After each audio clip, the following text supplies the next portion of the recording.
आज जो हमारा टॉपिक है वो है पाठ छठा आर्थिक नियोजन। आर्थिक नियोजन का हम प्रकीर्णन प्रश्न संग्रह 6 पढ़ने वाले हैं। प्रकीर्णन प्रश्न संग्रह 6 में जो हमारा आज का टॉपिक है वो हमें मिला हुआ है प्रश्न क्रमांक 1, 2, 3 और 4।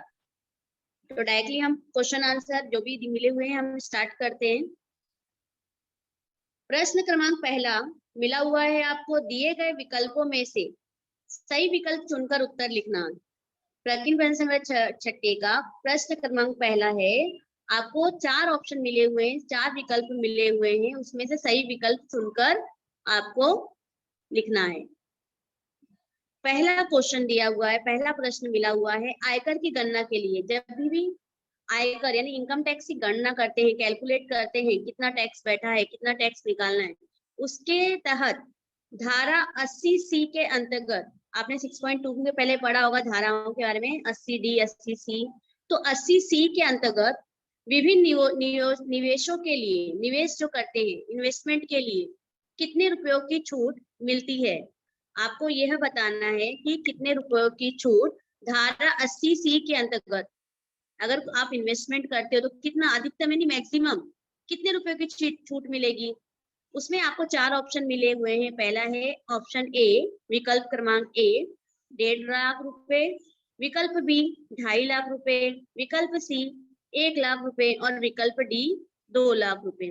तो जब हमने 80C का धारा पढ़ा था तो उसमें जो हमें वाक्य मिला हुआ था कि 80C के अंतर्गत अधिकतम निवेश के लिए, अधिकतम मतलब कितने कितने रुपए की हमें छूट मिल सकती है, तो उसमें था 1.5 लाख रुपए। 80C के अंतर्गत इन्वेस्टमेंट के लिए ज्यादा से ज्यादा कितने रुपयों की छूट मिलेगी, 1.5 लाख रुपयों की। अगर 1.5 लाख से ऊपर है तो आपको टैक्स बैठेगा, अगर 1.5 लाख तक है तो आपको कोई भी टैक्स कर नहीं देना पड़ेगा। तो इसमें ऑप्शन आएगा विकल्प ए। प्रश्न दूसरा, वर्ष 2017-18 में किसी व्यक्ति की आय मतलब होता है जो उसकी इनकम जो वो कमा रहा है, आय के कराधान यानी उसमें जो टैक्स करना है, कर आकलन करना है का वर्ष निम्नलिखित में से कौन सा होगा। तो 2017-18 में उसने जो भी कमाया पूरे साल का, तो उसकी आय का जो कराधान का वर्ष होगा वो कौन सा होगा। तो इसमें भी 4 ऑप्शन मिले हुए हैं। पहला है 2016-17, बी ऑप्शन है 18-19, सी है 17-18 ही होगा, या फिर 2 साल पहले 2015-16। तो ये बात आपको नोट करनी है, अगर पूरे साल का वो अगर आय का मतलब जो भी उसकी इनकम है, तो जो उसका टैक्स का वर्ष होगा वो अगला वर्ष होगा।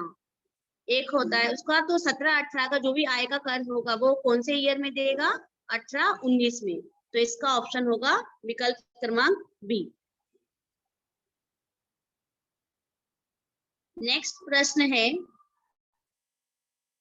श्री शेखर अपनी मासिक आय का, एक व्यक्ति है उनका नाम है शेखर, वो अपने मासिक मतलब जो उसका मंथली इनकम है उसका 60% खर्च करते हैं। जो भी उनकी आय है, जो भी उनकी सैलरी है, आय है, इनकम है, उसका वो 60% खर्च करते हैं। फॉर एग्जाम्पल अगर 100 रुपया उसका आय है तो इसमें से वो 60 रुपया क्या कर दे रहा है, खर्चा कर दे रहा है, खर्च कर देता है। और जो बचा हुआ है, देखो शेष लिखा है, शेष मतलब जो बचा हुआ है, जो 40 रुपए बच रहे हैं, उदाहरण के तौर पे हमने उदाहरण के तौर पे क्या किया, उसकी मासिक आय 100 रुपए है, उसमें से 60 रुपए खर्च कर दिए, तो 100 में से 60 खर्चा कर दिया तो बचा कितना, 40। अब वो 40 में से भी कुछ रुपए अनाथालय को दान देता है, अनाथालय को भी दान दे रहा है। उसके बाद दान देने के बाद भी फॉर एग्जाम्पल 40 में से उसने 30 रुपए दान दे दिए, हम नया समझ रहे हैं, तो अब उसके पास कितना बचेगा, 10 रुपए। तो अभी आपको इसमें ये बताना है इस प्रश्न में कि दान देने के बाद उसके कुछ रुपए बचते हैं, तो आय ज्ञात करें। फिर से हम प्रश्न पढ़ते हैं, जो ओरिजिनल मूल प्रश्न है, श्री शेखर अपनी मासिक आय का 60%, अब आय कितनी है वो हमें पता नहीं है, उसकी मंथली आय कितना है, इनकम कितना है मंथ का, वो हमें पता नहीं है, सिर्फ बता रहा है वो 60% खर्चा कर दे रहा है। और जो बचा हुआ है उसमें से 300 रुपए, अब रुपयों की बात आ रही है, 300 रुपए वो अनाथालय को दान देते हैं। जो बचा हुआ इनकम है उसमें से वो 300 रुपया दान दे रहे हैं। उसके बाद भी दान देने के बाद उसके पास टोटल कितने रुपए बच रहे हैं? 3200। यानी सब कुछ 60% खर्चा है उसका, घर का या कुछ भी उसने खर्च किया, 300 रुपए अनाथालय को दान दे रहा है। अब उसके पास मंथ में, यानी मंथ के सब होने के बाद भी कितना बचता है? 3200। तो हमें उसकी आय निकालनी है, यानी उसकी सैलरी या उसका इनकम कितना होगा, उसकी आय कितनी होगी, ये हमें ज्ञात करना है। तो अब हमें पता नहीं है उसकी आय कितनी है, तो सबसे पहले मैं मानूंगी, मानो कि शेखर की मासिक आय x रुपए है। हमने क्या माना? उसकी आय ज्ञात करना, तो मैंने उसको x रुपया मान लिया कि चलो मानते हैं कि शेखर की जो मासिक आय है वो x रुपए है। मासिक आय x हो गई। अब उसमें से उसका जो खर्चा है, x रुपया उसका मासिक आय है, तो मासिक आय में से जो उसका खर्चा है वो है 60%। तो अभी चलो हम खर्च निकालते हैं, इसीलिए खर्च बराबर, खर्च क्या होगा? मासिक आय अभी हमने कितना माना? x, तो x का 60% वो खर्च कर दे रहा है, तो हम x का 60% निकालेंगे। x का 60% यानी x गुणे 60/100 बराबर, जो भी आपको काटने पे आता है गुणा या भाग कर सकते हैं। हम देखो 0 0 कट गया, बचा यहाँ पे। अब x का तो गुणा भाग नहीं हो सकता, वो चरांक के उसको ऐसे ही रहने दो। 6 और 10 2 के पार से कट जाएंगे, 2 3 6, 2 5 10। तो उत्तर बचा काटने मतलब गुणा और भाग देने पर 3x, 3 को x से गुणा किया 3x और बट्टे 5। यानी उसका खर्चा, मैंने x का 60% निकाला, यानी उसका खर्चा कितना है? 3x बट्टे 5 रुपए, यानी ये उसका खर्च हो गया, खर्चा कर दिया उसने। अब उसने दान कितना दिया? अब दान की राशि है 300 रुपए, और उसने और भी अभी और दे दिया, दान कर दिया, तो कुल खर्च हो गए। पहला हमारा खर्चा 3x/5 और दान की राशि, यानी ये भी हमने खर्च ही कर दिया, शेखर ने खर्च किया, यानी टोटल कुल खर्च हो गए 3x/5 धन 300 रुपए, ये हमारा कुल खर्च हो गया। अब आगे देखिए, ये सब होने के बाद उसके पास कितना बच रहा है? 3200 रुपए बचते हैं टोटल, यानी स्टार्टिंग का जो हमारा आय था, शेखर का आय था, वो था x रुपए। x में से उसके कुल खर्चे थे 3x/5 बट प्लस 300 अनाथालय वाला, इन यानी आय माइनस खर्चा बराबर बचत। ये आपने फॉर्मूला पढ़ा होगा, यही चैप्टर में है। आय माइनस खर्चा बराबर हो जाएगा बचत। तो हमने वही सूत्र यहाँ लगाया। ये हमारा आय है, शेखर का आय मतलब उसका मासिक आय x, उसमें से उसके खर्चे हैं इतने 3x/5 धन 300 बराबर उसकी बचत है 3200। अब हम क्या करेंगे? x की कीमत निकालना है, यानी यहाँ पर एक समीकरण बन गया है। अभी देखिए, सबसे पहले हम कोष्टक को हल करेंगे। अभी यहाँ पे 3x/5, यहाँ पे 300 की जगह कुछ नहीं यानी 1 है, यानी हम यहाँ पे तिर्यक गुणा कर सकते हैं। 3x को 1 से गुणा करो, 3x आएगा, प्लस का प्लस लगाया यहाँ हमने, फिर 300 को 5 से गुणा किया, 300 का गुणा नहीं आता तो आपको 3 का गुणा आता है, 3 5 15 और 2 जीरो मैंने लगाया, फिर बट्टे हर का गुणा करेंगे, दोनों हर को आपस में 5 से कम 5। तो कोष्टक को हल करने पे जो मेरा प्राप्त उत्तर है 3x धन 1500/5 बराबर 3200। अब मेरे पास यहाँ बट्टे में 5 है, तो मैं क्या करूंगी? अब बट्टे में 5 है, नहीं 5 यहाँ पे भाग कर रहा है। अब हम क्या करेंगे? ऊपर दिए गए जो भी हमारा समीकरण है, हम हर पक्ष में क्या करेंगे? हर एक पद में 5 से गुणा कर देंगे। देखो लिखा है दोनों पक्षों में 5 से गुणन करने पर, यानी यहाँ भी 5 से गुणा करना है और यहाँ पर भी, इसमें 5 से गुणा किया, इसमें 5 से गुणा किया और यहाँ भी 5 से गुणा किया। 5 में x से गुणा किया तो आएगा 5x, और इस पद में 5 से गुणा किया तो ये जो 5 है वो कैंसिल हो गया, बचा क्या? 3x minus 1500। माइनस क्यों? क्योंकि कोष्टक के बाहर यहाँ माइनस है, तो ये माइनस और ये प्लस हो जाएगा माइनस बराबर 3200 में भी हम 5 से गुणा करेंगे। आगे देखिए, चरांक को एक साथ रखते हैं, चरांक का जो चरांक और संख्या को एक तरफ रखते हैं। 5x माइनस 3x, ये हमारा बाईं ओर रहेगा, 5 में से 3 गया 2x। अब माइनस 1500 को हम समीकरण के दाईं ओर ले जाएंगे तो हो जाएगा प्लस 1500।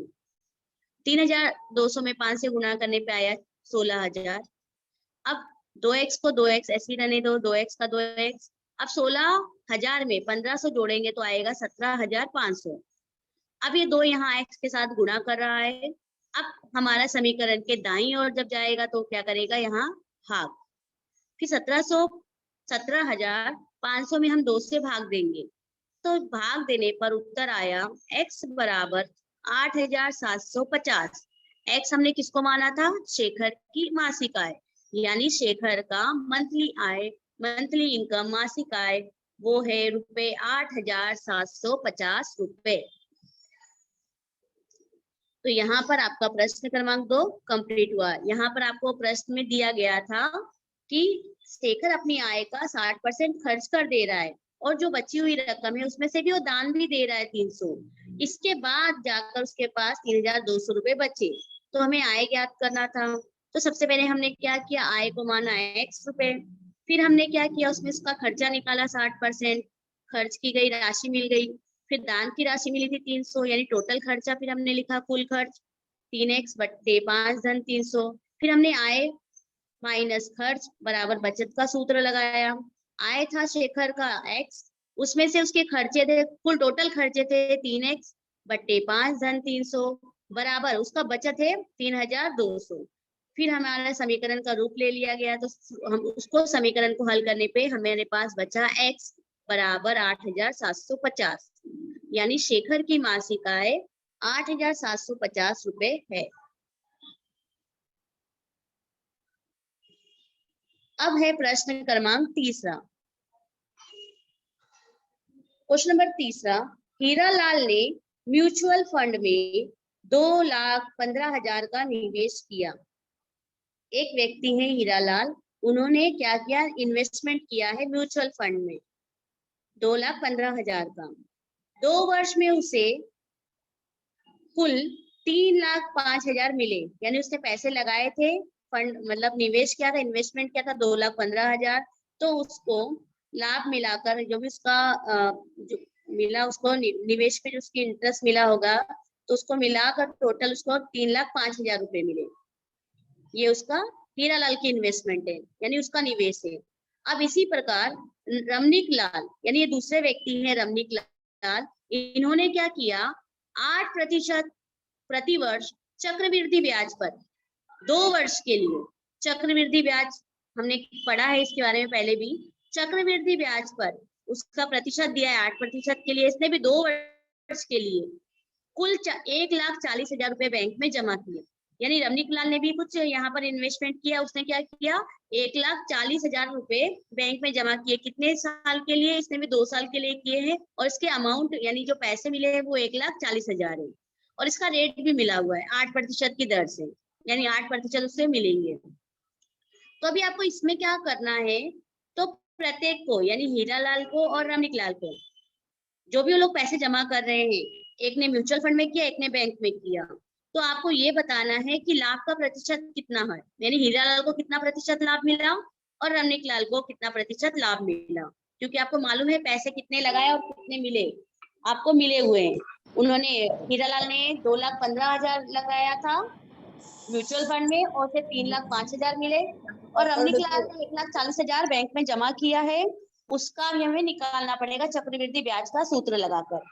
आपको यह बताना है साथ में कि लाभ का प्रतिशत बताना है, और साथ में किसका निवेश यानी किसका इन्वेस्टमेंट अधिक लाभदायक है, यानी हम बैंक में जो रमनीक लाल ने इन्वेस्ट किया वो ज्यादा लाभदायक है, या हीरालाल ने जो म्यूचुअल फंड में इन्वेस्टमेंट किया वो ज्यादा लाभदायक है। तो चलिए हम हल करते हैं, प्रश्नों को हल करना स्टार्ट करते हैं। सबसे पहले हम हीरालाल का लेते हैं। हीरालाल कर क्या रहा है, म्यूचुअल फंड में निवेश, कितना निवेश कर रहा है, 2,15,000, और उसे प्राप्त कितने हो रहे हैं, 3,05,000। देखिए म्यूचुअल फंड में निवेश इसने किया 2,15,000, और इसे जो मिले रुपए हैं वो 3,05,000। अब कितने ज्यादा मिले हैं निकाल सकते हैं हम, तो हम लाभ निकालेंगे, उसको फायदा कितना हुआ, उसे प्रॉफिट कितना हुआ, तो 3,05,000 में से 2,15,000 घटाया तो बचा 90,000, यानी उससे 2 साल में कितने मतलब फायदा हुआ है 90,000 का, उसका 2,15,000 उसको बढ़कर 3,05,000 मिला, यानी 90,000 लाभ। आगे देखिए, अब इसका हम प्रतिशत लाभ निकाल सकते हैं। प्रतिशत लाभ का फॉर्मूला होता है कुल लाभ, यानी कितने लाभ हुए बट्टे कुल निवेश, यानी उसने लगाया कितना था। अभी हम हीरालाल का कर रहे हैं, ध्यान दीजिए, तो कुल लाभ बट्टे कुल निवेश गुणे 100, ये प्रतिशत लाभ का सूत्र है। तो कुल लाभ यानी हमें अभी हमने पीछे देखा, आपने पीछे देखा उसका कुल लाभ कितना है 90,000, तो हम 90,000 लिखेंगे कुल लाभ की जगह। निवेश है 2,15,000 गुणे 100। अब हम इसे हल करेंगे, कितने जीरो दिख रहे हैं, जीरो जीरो को काट दो आप, नीचे 3 जीरो हैं, ऊपर के भी 3 जीरो मैंने काट दिए। अब बचा क्या, 90 बट्टे 215 गुणे 100। अभी भी हम लोग क्या कर सकते हैं, जो कट रहा है उसको काट दो, यानी डायरेक्टली आप जो भी कटेगा, जैसे यहाँ पर 3, ये देखिए 5 से कट सकता है, यहाँ पे इकाई के स्थान पे भी 5 है, तो 5 चौक 20 और 1 5 × 15, ये भी काटा, 5 दूनी 10 और 1 0। फिर हमें 43 अभाज्य संख्या आ गया, हम क्या कर सकते हैं, दोनों का गुणा करो, 90 को 20 से गुणा किया आया 1800 और उसमें 43 से भाग दे दो। अब आपका यही ऑप्शन है, भाग देने पर मेरा उत्तर जो आया है वो आया 41.86%, लगभग 42 के करीब है, लेकिन हम जितना आया उतना लिखेंगे, यानी उसको प्रतिशत लाभ हीरालाल को कितने मिले हैं, 41.86%। तो अब सबसे पहले हम लिख देंगे हीरालाल को प्राप्त लाभ का प्रतिशत है 41.8686%। इसको मैंने 1 नंबर दिया, समीकरण 1। ये हमारा हीरालाल का प्रतिशत लाभ निकला। अब आगे रमणीक लाल, देखो रमणीक लाल उसने कितने पैसे निवेश किए, 1,40,000। कहाँ निवेश किए, बैंक में। कौन से दर से, 8% चक्रवृद्धि ब्याज पर। कितने वर्ष के लिए, 2 वर्ष के लिए। तो जब चक्रवृद्धि दिया गया है तो हम चक्रवृद्धि का फॉर्मूला लगा के उसको अंत में कितने रुपए मिले वो ज्ञात करेंगे। तो जो चक्रवृद्धि ब्याज वाला फॉर्मूला है, ए बराबर अमाउंट बराबर पी मूलधन, देखो ए मतलब कुल रकम, बराबर पी मतलब हमारा जो मूलधन है वो प्रिंसिपल, कोष्टक में 1 प्लस आर मतलब रेट ऑफ इंटरेस्ट मतलब दर, बट्टे 100 और एन नंबर ऑफ ईयर्स मतलब कितने वर्ष को लो, ये चक्रवृद्धि वाला फॉर्मूला है। फिर इसमें हम मान रखेंगे, ए आपको मिला था 14,000, 1 का 1, रेट ऑफ इंटरेस्ट मिला है 8, ऊपर देखिए 8 लिखा हुआ है, बट्टे 100 बराबर। अब हम क्या करेंगे, जो 8/100 यानी जो कोष्टक है, कोष्टक को हम हल करेंगे। कोष्टक को हल करने पे पहले 8/100 का हमने संक्षिप्त रूप लिखा, तो वो आया उत्तर 4 से भाग देने पर 4 दूनी 8, 4 दूनी 8, 4 पंचे 20, ऊपर आया 2/25। अब हमने तिर्यक गुणा करना है, 1,40,000 का 1,40,000 आएगा। कोष्टक का हल किया, 25 से कम 25 और 2 एकम 2 और नीचे आया 2। फिर आगे देखिए, ये 1,40,000 रहेगा, 1,40,000। अब 25 में 2 जोड़ेंगे, 27/25, 27/25 का वर्ग, वर्ग यानी संख्या 2 बार दी गई है, 27/25 गुणे 27/25। अभी फिर से हम काट करेंगे, मतलब गुणा भाग करने पे हमारे पास जो अमाउंट मिले वो होगा 1,63,296 रुपए,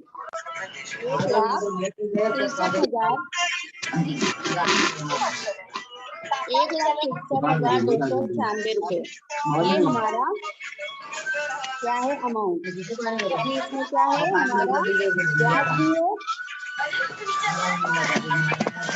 ब्याज भी है और हमारा मूलधन भी है, 1,63,000 में से। तो अब इसमें ब्याज कितना है वो निकालेंगे, ब्याज ही फायदा है ना, उसका लाभ है। तो आय, आय मतलब होता है ब्याज, इंटरेस्ट, बराबर ए माइनस पी।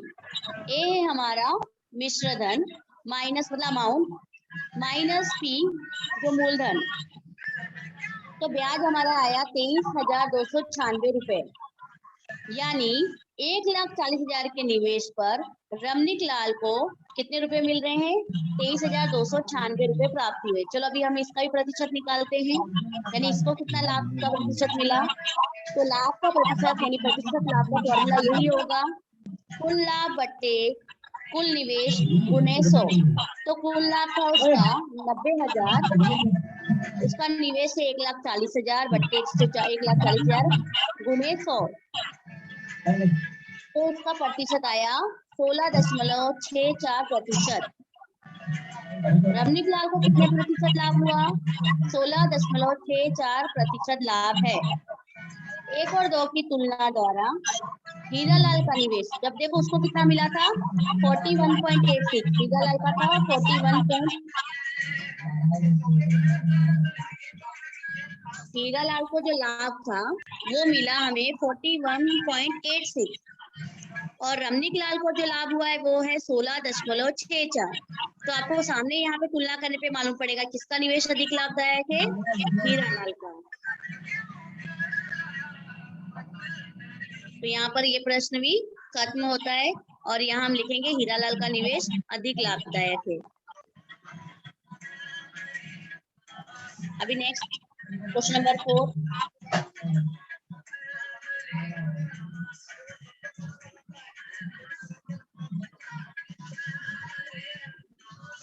किसी व्यक्ति के बचत खाते में,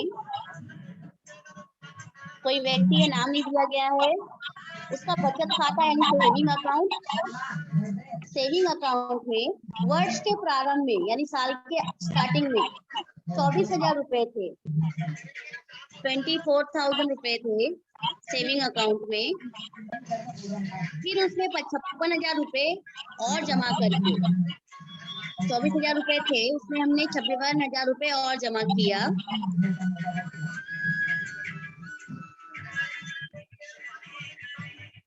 पूरा कर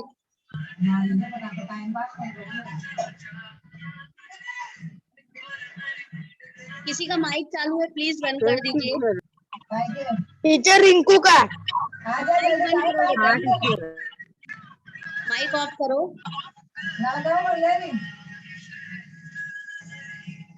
अभी भी चालू है रिंकू, माइक ऑफ कर दो।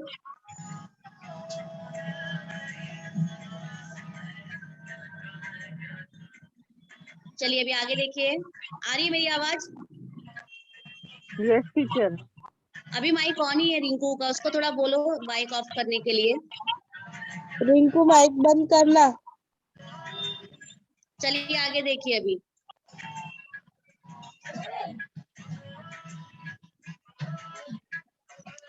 किसी व्यक्ति के बचत खाते में, बचत खाता मतलब होता है सेविंग अकाउंट, उसमें वर्ष के प्रारंभ में शुरुआत में 24,000 रुपए थे।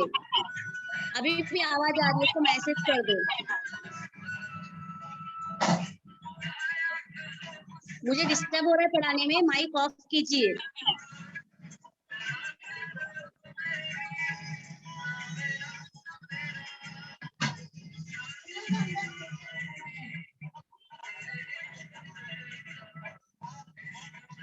रिंकू माइक बंद करो।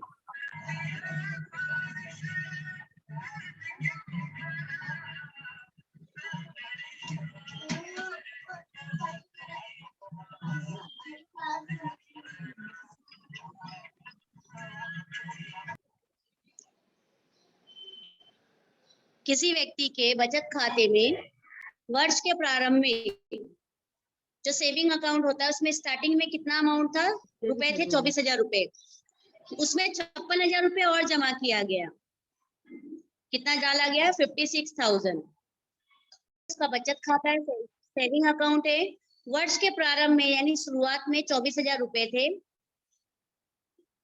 और उसमें 56,000 रुपए और जमा करके उसमें 56,000 रुपए और डाले गए और जो पूरी राशि थी उसको चक्रवृद्धि ब्याज की दर से बैंक में निवेश किया यानी जमा किया, इन्वेस्ट कर दिया।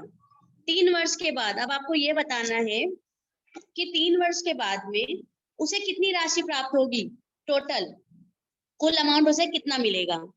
देखिए बैंक में स्टार्टिंग में यानी पहले से जमा कितना रुपया था, 24,000। बैंक में पहले से जमा राशि थी 24,000, हमने और कितना जमा किया, 56,000। अब बैंक में कुल जमा राशि कितनी हो गई, पहले का 24 और अभी हमने जमा किया 56,000, 56,000, तो कुल राशि हो गई 80,000।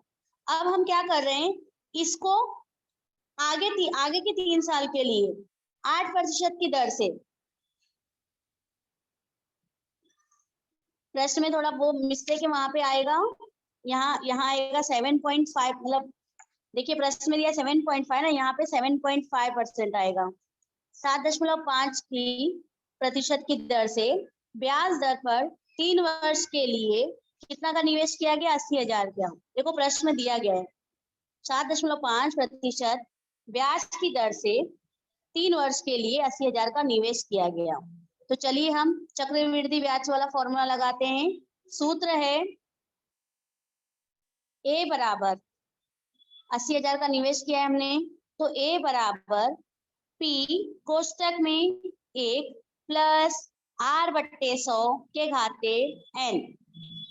ए आपका मिश्र धन बोल सकते हो, अमाउंट बोल सकते हो। मिश्र धन बराबर मूलधन कोष्टक में 1 धन R मतलब होता है दर बट्टे 100 गुणे कोष्टक बंद n मतलब होता है वर्ष, नंबर ऑफ ईयर यानी कितने सालों के लिए। तो हमें ये निकालना है, ए ही निकालना है। ए का वहां पे ए लिख सकते हो बराबर मूलधन यानी कितने रुपए का निवेश करे? 80,000, तो पी की जगह लिखा 80,000। फिर हमने कोष्टक डाला 1 का 1, आर मिला है आपको 7.5, तो हमने लिखा 7.5 बट्टे 100, और कितने वर्ष के लिए? तो 3, तो हमने ऊपर लिखा घात की जगह पे 3। आगे हल करेंगे तो 80,000 का 80,000 ही लिखेंगे, बराबर पहले बराबर से नीचे उतारेंगे। 80,000 का 80,000 एक। अभी देखो 7.5 बट्टे 100 था, दशमलव को हमने क्या किया 7.5 7.5 बट्टे 100 था, दशमलव एक ही स्थान के बाद था, तो दशमलव को हमको रिमूव करने के लिए हमने क्या किया, एक स्थान के बाद यानी ऊपर और नीचे दोनों जगह हमने 10 से गुणा किया। ऊपर का तो दशमलव गायब हो गया और नीचे आ गया, या फिर आप ऐसे भी कर सकते हो, नीचे का एक जीरो कट भी कर एक जीरो बढ़ा सकते हो। यहाँ पर आ जाएगा कितने जीरो आ जाएंगे? 3। अब 75 बट्टे क्या आ गया? 1000। अब हम 25 के पहाड़े से काट सकते हैं, 25 से 75, 25 एक मिनट, हम 25 का नहीं लेते हैं, पहले हम फिर से बता रही हूँ। 7.5 बट्टे 100, इसको हमने गायब किया, 10 से गुणा किया, तो यहाँ आएगा 75, यहाँ पे आ जाएगा 1000। सबसे पहले 5 से ही काटती हूँ, छोटे छोटे पाड़े से, 5 दूनी 10, यहाँ 200 आया, यहाँ पे आएगा 5 एकम 5, यहाँ पे बचेगा 5 2 पचम 25, 15 बट्टे 100। और भी कट सकता है, इसको हम काटेंगे तो 5 से 15, 5 चौक 20, 40, 3 बट्टे 40। यानी अगर इसको अति संक्षिप्त रूप करेंगे तो ऐसे हो सकता है 1 बट्टे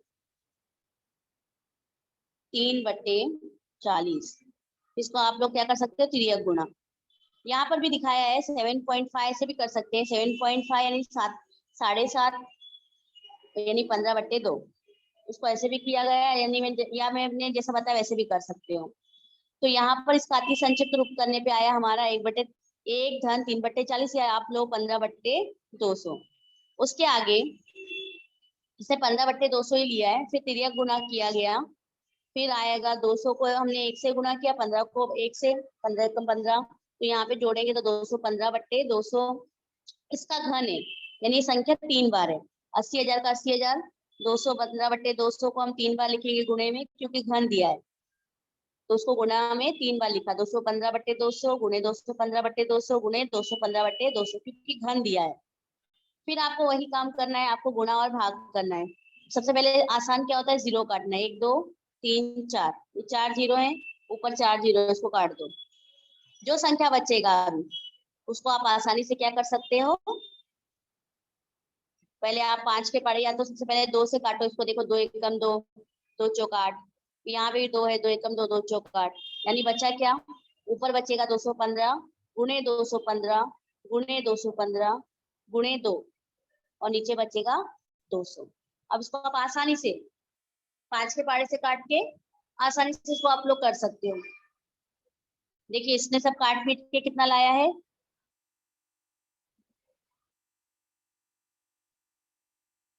99,38,375, 99,38,375 बट्टे 100, अभी ये कितने जीरो हैं? 2 जीरो है, यानी ऊपर हम दशमलव 2 स्थान के आगे बढ़ा देंगे, यानी हमारा टोटल अमाउंट कितना आ गया?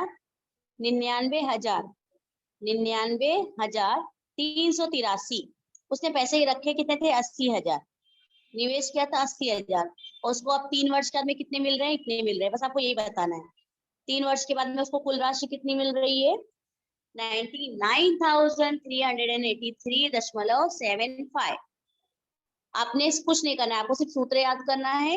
सूत्र में चक्रवृद्धि ब्याज वाला सूत्र लगाना है, उसमें मान रखकर आपको इसे हल करना है। यहाँ पे प्रश्न क्रमांक चौथा कंप्लीट होता है। तो आज का हमारा क्वेश्चन, ये टॉपिक यहीं तक था। प्रश्न क्रमांक 1, 2, 3 और 4। अभी किसी को कुछ डाउट है तो आप पूछ सकते हो।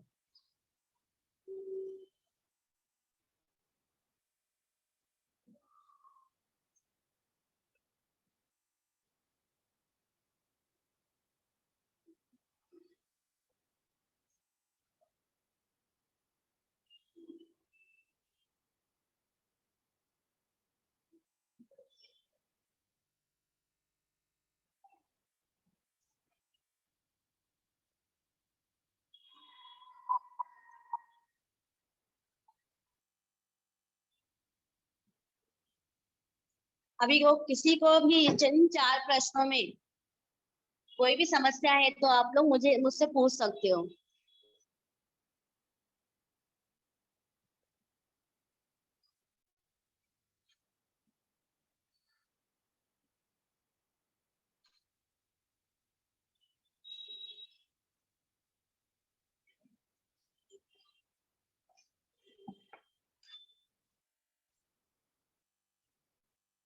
इन 4 प्रश्नों में आपको कोई भी परेशानी है तो आप लोग आसानी से बिना पूछ सकते हो आप मुझसे।